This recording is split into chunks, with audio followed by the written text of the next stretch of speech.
D'abord, je te pose la question, comment on devient rajl au Maroc? Alors, en fait, pour moi, il y a effectivement la question de comment on devient âgé. En fait, devenir un homme, c'est une étape constitutive de la vie, mais qui a plein de sens. C'est Ok. d'abord se couper de la mer, parce qu'on parlait des mers tout à l'heure, se couper de la Ah, mer par l'entrée dans le monde des hommes, grâce tout simplement à l'khitana, la circoncision. mhm. La circoncision, c'est couper une fois de plus le cordon ombilical. C'est Ouais. ensuite, c'est quand tu as 12-13 ans, tu commences à muer. Tu commences à avoir des poils durant l'adolescence. Là, tu deviens là, je Mhm. l'ai aussi. Et puis, c'est ce qu'on vient de dire, se dépuceler au plus vite pour ne pas être la risée Mhm. du groupe, pour pas qu'on se foute de notre gueule. Parce que toi, tu es encore. En fait, tu es dans la phase où tu dois prouver ta virilité, tu dois prouver ta masculinité, tu dois prouver que tu es ragile. Ouais. Et puis, c'est trouver très vite une femme vierge avec qui se marier, parce que pas vierge, pas possible.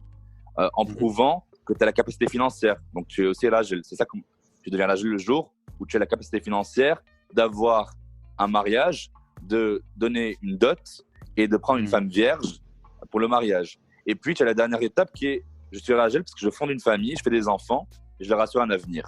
C'est une notion qui, je pense, est partagée par le monde entier et qui est une notion assez éloquente de comment on considère aujourd'hui l'homme d'aujourd'hui tu deviens un homme le jour où tu arrives à, euh, à être un mari à part entière, à être un père à part entière, à être tout ça, ce qui est potentiellement très bien, mais qui aussi perpétue le patriarcat. Le patriarcat, c'est quand même le régime idéologique des pères. C'est comment on constitue une famille, comment on s'en occupe, et voilà. Donc, Ouais. c'est aussi dans cette démarche-là. Donc, on devient l'agile par toutes ces étapes-là de la vie, mais cette conception de devenir homme au Maroc, selon les Mhm. villes, elles sont très différentes. Dans mes lectures, moi, j'ai eu la chance de découvrir au fur et à mesure que, par exemple, à Agadir, la Ouais. masculinité, c'est être hadg, c'est la débrouillardise, c'est le contrôle de soi, c'est tu tiens ta parole.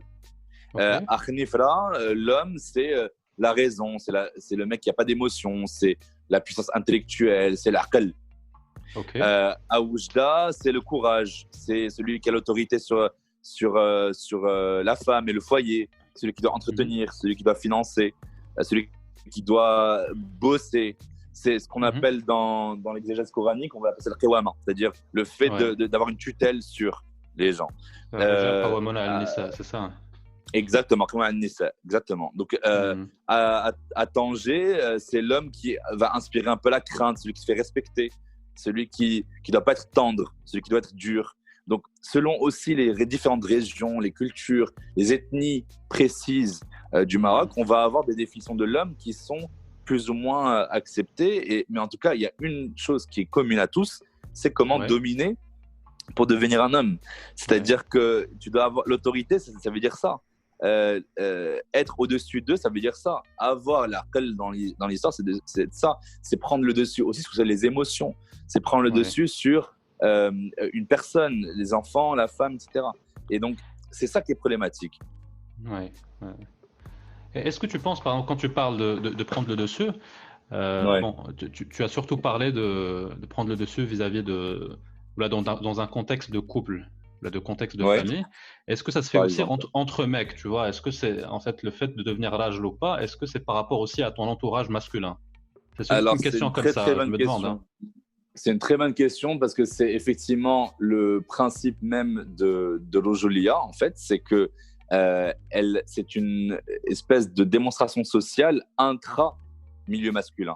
Et Ouais. sans trop évoquer des noms d'autrices, mais il y en a une qui est très très importante à évoquer, qui est une théoricienne du genre, qui s'appelle Mhm. Rewin Connell, qui Ok. parle des masculinités et qui justement dit ce que tu viens de poser comme question, c'est-à-dire le côté masculinité hégémonique, c'est-à-dire ceux qui sont rajel, rajelons, virils, avec les grosses voix, musclés, forts, grands.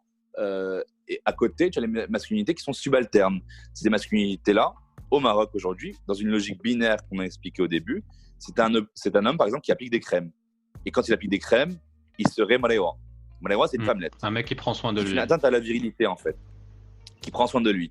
S'il croise ses jambes de manière trop féminine, qu'il traîne avec des Ouais. filles, qu'il rit de façon aiguë, qu'il s'habille avec du rose ou de la couleur, qu'il fait attention à ne pas trop se blesser parce que جرحت non mais t'as راجل ترجع شويه qui se montre jamais agressif que هذا on a affaire à une عنيبه un petit raisin ou loubia un petit haricot ou pire à un zamel, c'est-à-dire une personne qui devient tellement femme qu'elle devient homosexuelle.